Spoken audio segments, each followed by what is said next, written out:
A Europa hoje em dia, irmãos, se vocês têm uma ideia diferente, tirem essa ideia também porque ela é falsa. A Europa hoje é um continente paganizado, é um continente apóstata, é o continente onde é mais difícil pregar a palavra de Deus. E particularmente, deixem-me dizer isto, particularmente, a parte da Europa que é mais dura, mais refratária ao Evangelho, são as nações de tradição protestante.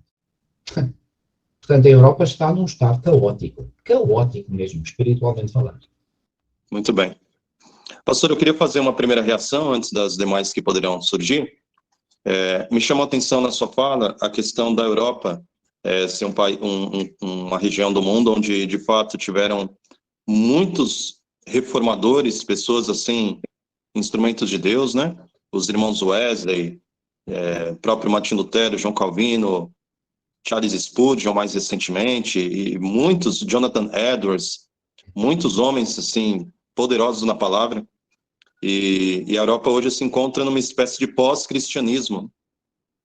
Então eu gostaria que o pastor explanasse mais um pouco sobre isso, esse paradoxo, né, de uma região do mundo onde foi tão privilegiada, com tantos homens, tanta história, e ao mesmo tempo uma relutância violenta contra o Evangelho. Pela sua questão, olha, pastor, eu ainda esta manhã, pensando naquilo que iria partilhar convosco, me ocorreu à mente fazer esta comparação. Pode não ser a comparação mais adequada, mas mesmo assim penso que também não é uma comparação assim tão ridícula quanto possa parecer, que é comparar a Europa e posteriormente os Estados Unidos. Sabem que os Estados Unidos foram colonizados inicialmente, na sua esmagadora maioria do território, por europeus, não é? Foram holandeses e ingleses para lá, em primeiro lugar. Foi, digamos, os dois grandes países que enviaram colonos para o Novo Mundo, como era chamado, foram holandeses e ingleses, ok? Depois passaram a ir irlandeses, depois passaram a ir dinamarqueses, noruegueses, suecos, franceses, alemães, espanhóis, portugueses, foi lá parar de tudo. Aliás, hoje os Estados Unidos é um país que tem todas as nacionalidades representadas, todas. Não há nenhum país do mundo que não tenha cidadãos desse país lá nos Estados Unidos. Portanto, os Estados Unidos são um país que representa, digamos, aliás, já na altura dos nossos pioneiros, alguns estavam convencidos de que bastava evangelizar os Estados Unidos para levar o Evangelho a todo o mundo. Porque eles já na altura acreditavam, e bem, porque era um facto, que, portanto, nos Estados Unidos estavam lá representadas todas as nações do mundo. Isto já no século XIX, imaginem hoje, no século XXI, não é? Então, os Estados Unidos foram colonizados inicialmente por europeus, mas a Europa, portanto, é onde surgiu a Reforma Protestante. Foi a Europa que tinha aqui, portanto, a sede do poder cristão, entre aspas, que era o poder romano, não é? Que era a Igreja institucional, não é? Foi aqui na Europa que existiram grupos de cristãos genuínos e sinceros, como os valdenses, não é? Os valdenses não foram viver para a África, não foram viver para a América, nem para a Ásia. Os valdenses viveram na Europa. Os albigenses viveram, portanto, os valdenses viveram numa região da Europa, que é os Alpes, não é? Que é uma cordilheira de montanhas muito altas entre a Itália, a França e a Suíça, ok? Os albigenses viveram numa parte montanhosa do sudoeste da França. Portanto, tudo grupos que viveram aqui na Europa, ok? Então, estava eu a dizer que a comparação que eu faço é com os antigos povos de Israel e de Judá. Para quão beneficiado foi o povo de Israel no passado. E apesar de ter sido tão beneficiado, o que é que aconteceu? Aquele povo dividiu-se, depois do reinado do rei Saul, Davi e Salomão. Quando o rei Salomão morreu, a nação de Israel dividiu-se em dois reinos, o reino do norte e o reino do sul. O reino do norte com capital em Samaria, o reino do sul permaneceu com a capital em Jerusalém. Depois o reino do norte teve 20 reis, nenhum deles justo, todos ímpios, e portanto o reino do norte, ou seja, a nação de Israel foi degradando-se, espiritualmente falando, claro, até que finalmente foi conquistado pelo Império Assírio, no ano 722 a.C., e depois a nação de Judá seguiu no encalço da nação de Israel e finalmente também foi destruída no ano 586 a.C. pelo Império Babilônico. Ok? Então, eu comparo a Europa e os Estados Unidos a Israel e a Judá. Judá é os Estados Unidos, a Europa é Israel. Como é que foi possível a Europa chegar a este estado? Bom, da mesma forma que foi possível Israel de ter partido de um patamar tão elevado, depois ter chegado ao estado em que chegou, em que Deus permitiu que Israel fosse tomado por um império pagão, o Império Assírio. A Europa hoje em dia, irmãos, se vocês têm uma ideia diferente, tirem essa ideia também porque ela é falsa. A Europa hoje é um continente paganizado, é um continente apóstata, é o continente onde é mais difícil pregar a palavra de Deus. As pessoas não ligam, não querem saber. Quantos irmãos eu já vi do Brasil, irmãos e irmãs que vieram para Portugal com o intuito de fazerem aqui trabalho missionário, com excelentes ideias, com uma excelente motivação, e chegaram aqui e viram a frieza, a dureza de coração aqui de muitas pessoas na Europa. E particularmente, deixem-me dizer isto, particularmente, a parte da Europa que é mais dura, mais refratária ao Evangelho, são as nações de tradição protestante. A nossa vantagem aqui em Portugal, vantagem entre aspas, é que Portugal é um país de tradição católica. Portanto, não recebeu a luz do Evangelho como tiveram o privilégio de receber as nações de tradição protestante. Então, por essa razão, e ainda ontem eu citava o texto, ou ontem ou anteontem, daquele texto de Atos 17:30, que diz que Deus não toma em conta os tempos da ignorância. Portanto, os países de tradição católica ficaram na ignorância. Ellen White, por exemplo, faz referência a Portugal, Espanha e Itália como os países onde as trevas dominavam mais. E é um facto. Porquê? Porque foram países, a Itália, a Espanha e Portugal, onde a luz da reforma protestante quase não entrou. E, bom, na Itália entrou um bocadinho, na Espanha também, Portugal quase nada. Portanto, dos três países, Itália, Espanha e Portugal, Portugal foi o pior. O pior. Eu não digo isto com prazer, mas digo isto porque é um facto, ok? Então, por essa razão é que nestes países ainda há alguma abertura, porque vai-se para uma Suíça, vai-se para uma Alemanha, vai-se para uma Holanda, vai-se para uma Inglaterra, irmãos, a dureza das pessoas contra o cristianismo é espantosa, é brutal mesmo, uma coisa terrível mesmo. A Europa está num estado de degradação espiritual incrível mesmo. E, portanto, aquela visão romântica que eu acho que muitos brasileiros têm sobre a Europa não tem nada de realidade. A realidade é que a Europa é um continente a desmoronar-se completamente, destinado à destruição. Claro, só um remanescente salvar-se-á, sem dúvida, mas a Europa está num estado catastrófico. Catastrófico. Eu vejo, por exemplo, nas sessões da Conferência Geral, em que há aqueles relatórios das divisões, quais são as divisões que apresentam menos trabalho evangelístico, que são as duas divisões europeias. É a divisão inter-europeia, que é aquela que Portugal pertence, e é a divisão trans-europeia. São as piores do mundo. Portanto, a Europa está num estado caótico mesmo, espiritualmente falando. Os jovens... A sua fala nos leva a entender também, pastor, de que se há uma relação entre o antigo Israel, a apostasia das duas regiões sul e norte de Israel e a Europa, e sobretudo naqueles que receberam maior luz, Alemanha, Suíça, etc., Sim. Isso nos faz entender que podemos encontrar um padrão.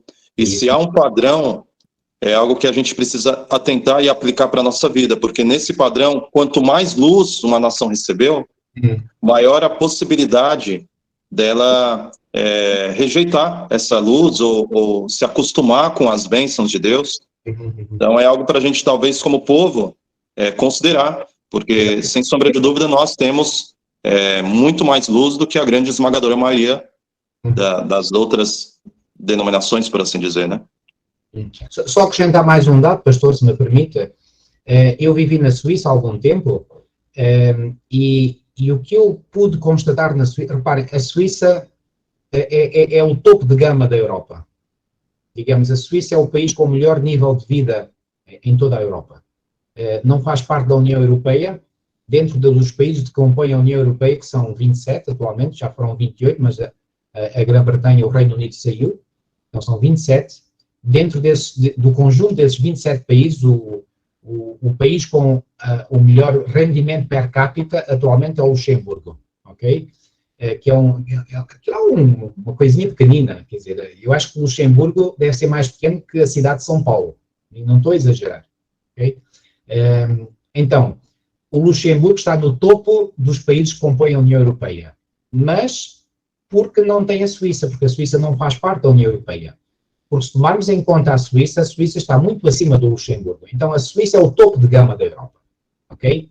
Eu vivi na Suíça por algum tempo. E aquilo que eu me apercebi na Suíça é que, já na altura, isto nos anos 90, que havia lá irmãos e irmãs muito fervorosos, muito fortes e firmes na fé. Mas depois havia digamos, a população em geral não quer saber das coisas espirituais, até os jovens, havia poucos ou nenhum jovens nas igrejas adventistas já na altura, poucos, muito poucos mesmo. A maior parte das igrejas na Suíça, já nos anos 90, era constituída por pessoas idosas, os membros eram pessoas idosas, ok? Pois bem, esse padrão que eu vi na Suíça nos anos 90, hoje estou a ver em Portugal. Hoje estou a ver noutros países da Europa. Portanto, há alguns irmãos que, devido ao ambiente negativo no qual vivemos, se agarraram ainda mais a Deus, estão bem firmes nas coisas espirituais, e depois há uma grande multidão que não quer saber das coisas de Deus para nada. Esta é a realidade da Europa, irmãos. E não estou a exagerar, não estou... Bom, mas como disse, e muito bem, pastor, isto é um padrão, isto é um aviso para nós não nos deixarmos... para nós não nos deixarmos, portanto, levar. Eu estou a ver aqui uma mensagem de uma irmã dizer que nunca veio nenhum comportor, ela morou lá na Suíça. Irmãos, neste momento, eu vou-vos dizer uma coisa que talvez não sei se vos vai incomodar ou não. O único país na Europa, pelo menos na Europa Ocidental, porque outro país que está, digamos, bem, enfim, em geral, é a Roménia, que é lá no extremo oriental. São os dois extremos, é a Roménia no extremo oriental e Portugal no extremo ocidental. Mas o único país na Europa Ocidental onde existe comportagem é Portugal. Nos outros países acabou. Zero, não há comportagem. Zero. Acabou. Não há. E aqui em Portugal, o número de colportores está neste momento, portanto, já foram mais de 100. Neste momento, se existem 10 é muito. Para vocês verem a realidade. Ok? Portanto... que isto vos seja suficiente para vocês acreditarem que a Europa não é aquele continente que muitos sonham que é uma maravilha. Muitos irmãos que vêm para aqui viver, pois bem, a fé deles é severamente posta à prova e muitos às vezes chegam a desanimar. Portanto, eu deixo este recado, deixem estar aí no vosso querido Brasil, que é um país maravilhoso, já estive aí 2 vezes. Eu costumo dizer, o Brasil é o primeiro mundo do Adventismo. E a Europa é o terceiro mundo do Adventismo. Não digo mais nada. Uhum. O irmão Evaristo tem uma pergunta aqui. Qual a opinião do pastor a respeito da França? Se há alguma relevância no sentido de cumprimento profético? É assim, a França propriamente dita, não creio, mas o movimento que foi iniciado na França, portanto, no início do tempo do fim, e nós adventistas consideramos o ano de 1798 como o início do tempo do fim, portanto, o papel que a França desempenhou nesse período, com a chamada Revolução Francesa, isso sim, isso é de caráter profético. É a besta que sobe do abismo, que vem referida, portanto, em Apocalipse 11. Essa besta que sobe do abismo é a França, mas a França no contexto da sua Revolução. Foi conhecida como a Revolução Francesa. Agora, essa Revolução Francesa estendeu-se ao mundo inteiro. E Ellen White, por exemplo, no livro Educação, na página 228, ela diz que as mesmas condições que existiram na França no tempo da Revolução Francesa existirão no mundo inteiro pouco antes da vinda de Cristo. É o que estamos a ver, irmãos. As ideias da Revolução Francesa hoje estão no mundo inteiro. Que ideias são essas? São as ideias baseadas no ateísmo. Ok? Por exemplo, as ideologias marxistas, comunistas, de esquerda, a ideologia de género, tudo isso é fruto da Revolução Francesa. Portanto, isso está a ter uma influência no mundo hoje? Está. Isso é profético? É. Agora, a França como nação isolada, como país, não creio que tenha uma relevância profética no nosso tempo. Os Estados Unidos têm, o Vaticano tem, a França tem, através das suas ideias que começaram na Revolução Francesa e que chegaram aos nossos dias. Muito bem. Aqui no Brasil, acho que a gente poderia fazer um certo paralelo. O que se tenta reproduzir de bem-estar, qualidade de vida, e fazer uma espécie de ilha, são condomínios, né? Então, no Brasil é comum terem condomínios elitizados, onde se tenta reproduzir o melhor estilo. Às vezes, alguns condomínios fazem aquele estilo americano sem muros, sem grades, e tentam reproduzir essa qualidade de vida europeia. E o que eu vejo que é um dilema que eu considero que nós devemos refletir, porque qual é o efeito nos nossos jovens, qual é o efeito sobre nós de um ambiente hermeticamente fechado, com muita qualidade de vida, muita segurança, qual é o efeito disso no nosso caráter? Isso produz efeitos para o Evangelho, produz frutos que vão conduzir a uma vida mais próxima de Cristo ou não? Mini-sodomas. Os condomínios seriam mini-sodomas, porque tem prosperidade, segurança, paz, mas infelizmente o fruto para o caráter é negativo. Isso é um dilema para a gente raciocinar, de que as regiões do mundo onde tem mais prosperidade, mais qualidade de vida, caminham no sentido contrário à fé. Isso é um dilema.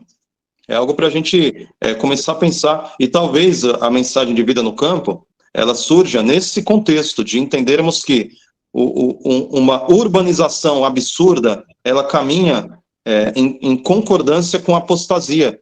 Enquanto uma vida mais simples, uma vida mais voltada a trabalhos manuais, uma vida mais voltada às coisas da terra, produzem efeitos melhores. Então, só fazendo um link aí com a mensagem de vida no campo, de fato, mais uma vez, Ellen White se mostra como o profeta do Senhor.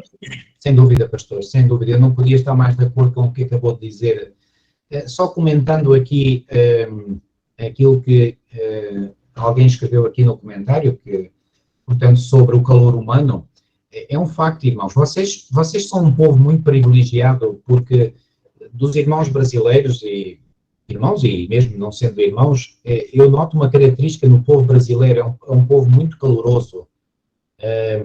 Não vou dizer, claro, que todos os povos têm as suas fraquezas, os seus pontos fortes, os seus pontos fracos, mas no geral o povo brasileiro é um povo muito caloroso, muito comunicativo, muito que gosta do relacionamento humano, e por isso muitos brasileiros, quando vêm viver para Portugal, dizem, mas os portugueses são frios. E vou-vos dizer uma coisa, de todos os europeus, os portugueses são considerados os mais quentes, os mais calorosos. Imagina os outros. Se o povo português em geral já é considerado frio, imagina os outros, porque realmente para o brasileiro que está habituado ao convívio, ao calor humano, vir para a Europa é passar de um dia claro para a noite escura, não é? Porque as pessoas são frias, não gostam de comunicar, é muito diferente. E, portanto, eu vejo, portanto, que o Brasil é um país com muita capacidade, é uma potência. O Brasil é o quinto maior país do mundo, é o quinto maior país em número de população, os 2 quintos lugares, portanto, para o tamanho do território e para o número de habitantes, portanto, é uma potência mundial. E em termos de adventismo, o Brasil, não sei se os irmãos sabem, espero que sim, o Brasil é o país neste momento do mundo onde existe o maior número de adventistas. O Brasil ultrapassou os Estados Unidos na viragem do século, portanto, em 1999, ou creio que foi em 1999, no ano 2000, o Brasil ultrapassou os Estados Unidos, que até aí eram sempre o país com o maior número de adventistas no mundo, o Brasil ultrapassou. Então, vocês aí têm o maior número de adventistas, vocês têm uma organização excelente, vocês têm muitas instituições, têm muitas igrejas, têm hospitais, têm tanta coisa. Eu estive aí no Brasil a última vez em janeiro de 2019, visitei o campus Engenheiro Coelho da UNASP, fiquei maravilhado ao ver o tamanho e a complexidade daquele campus, uma coisa fantástica. Vocês dirão, mas temos os nossos problemas. Mas onde é que não existem problemas? Querem problemas? Então venham cá para a Europa que vocês serão bem servidos de problemas. Onde na Europa existe um hospital adventista em Berlim, uma clínica adventista na Suíça. É tudo, não existe mais nada. E vocês aí têm quase um hospital, sei lá, e têm escolas adventistas por todo o lado. Aqui em Portugal, quantas escolas adventistas há? 3. Num país, Espanha, que é para aí 10 vezes maior que Portugal, quantas escolas adventistas lá tem? Um colégio adventista. Se querem comparar o Brasil com a Europa, não dá para comparar. O Brasil é uma potência. A Europa é o terceiro mundo do adventismo. Estou a dizer sinceramente, irmãos. Não se deixem iludir por ideias ilusórias Aqui na Europa a vida para um crente é muito dura mesmo, muito difícil. E desde o início da pandemia as condições de trabalho têm-se deteriorado enormemente. As pessoas aqui lutam para sobreviver, lutam mesmo, têm que trabalhar e trabalhar e trabalhar, às vezes ter duplo emprego para poder sobreviver e dar o sustento à sua família. A vida aqui é dura mesmo. Não estou a exagerar, irmãos. Não estou a exagerar. Portanto, isto para dizer o quê? Que cada um fique contente com aquilo que tem e onde está, e que pela bênção do Senhor, pela graça do Senhor, possa, lá está, concentrar-se naquilo que é útil, que é o desenvolvimento do nosso caráter. E reparem, irmãos, não vale a pena nós fugirmos de um país para o outro, ou de um continente para o outro, porque vai chegar o momento em que o povo de Deus será perseguido em todo o mundo. Seja no Brasil, em Portugal, na Rússia, nos Estados Unidos, o povo de Deus irá ser perseguido em todo o mundo, porque o mundo está a unir-se, o mundo está a tornar-se uma aldeia global. E as forças do mal estão a preparar-se para um dia, para em breve lançarem o cerco e um ataque sobre o povo de Deus. Portanto, não vale a pena fugir de um lado para o outro. É onde estejamos, e como disse o pastor muito bem, é procurar um cantinho no campo. Muitos, felizmente, alguns irmãos aqui em Portugal estão a procurar terrenos e a comprar terrenos, portanto, aqui, fora das cidades. Estão a ir para lá viver, para terem o seu próprio sustento, porque vão chegar aí dias muito difíceis mesmo. Muito bem.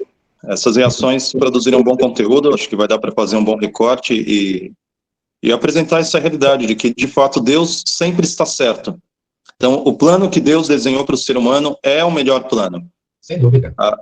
As cidades, todo mundo sabe, as cidades foram inauguradas por Caim e pela descendência de Caim. Exatamente. E depois do dilúvio, as grandes cidades inimigas de Deus também foram originadas por Cã e pela descendência de Cã. Exatamente. O plano de Deus é um plano diferente, a gente precisa se conscientizar disso, seguir o plano, custe o que custar. Alguns têm dificuldades, né? Falar, mas eu não tenho dinheiro para comprar uma terra, mas eu não tenho condições de fazer uma reforma de saúde, mas isso e aquilo. A gente tem que parar de dar desculpa e fazer o que deve ser feito, seguir o plano, porque Deus sempre está certo. Deus sempre está certo. Deus sabe o que é melhor para nós. E nessa fala do pastor Paulo Cordeiro, eu vejo a estátua de Nabucodonosor, né? Da visão de Daniel capítulo 2. A Europa é o pé de barro com ferro. Tem coisas fortes, mas tem muita fragilidade. Então, enfim, eu só exalto o nome do Senhor porque Deus, através dos seus profetas, ele não nos deixa no escuro. Deus nos deu um caminho seguro. Pastor Paulo, um privilégio poder dividir essa live contigo, fazer a preleção da tua fala. Grande estima por ti, acompanho aí seu trabalho de longe e, se o Senhor permitir nessa vida, nos encontraremos. Caso contrário, vamos manter firmes aí para a primeira ressurreição. Amém, amém, amém. Que o Senhor nos capacite. Amém. Okay. Que o Senhor nos capacite para mais uma semana. Amém. As suas últimas palavras e encerramos, pastor. Sim, senhora. Irmãos, faço minhas as palavras do vosso querido pastor e que Deus nos dê a perseverança para nós perseverarmos até ao fim e não nos esqueçamos de que Jesus disse: aquele que perseverar até quando? Até ao fim, esse será salvo. Então, irmãos, nós passamos muitas vezes na nossa caminhada espiritual por provas, por dificuldades. Como estamos a estudar na lição da Escola Sabatina deste trimestre, creio que é uma bênção enorme. Nós, como Igreja Mundial, estudamos o mesmo tema. Deus permite que, por vezes, venham os cadinhos, não é? Aí eu já vi que no vosso trimestrário aparece a palavra crisol. Aqui usamos mais a palavra cadinho. Deus permite que passemos por cadinhos ou crisóis na vida para nos purificar, para purificar o nosso caráter, porque Deus nos ama e Deus quer salvar-nos e dar-nos a vida eterna como recompensa. Então, irmãos, não vamos desistir, vamos perseverar e se um dia, portanto, pela graça do Senhor, se nós não pudermos nos encontrar nesta vida, que possamos num dia nos encontrar na pátria eterna, pela graça do Senhor. Amém. Amém. Um grande abraço a todos, viu? Ok.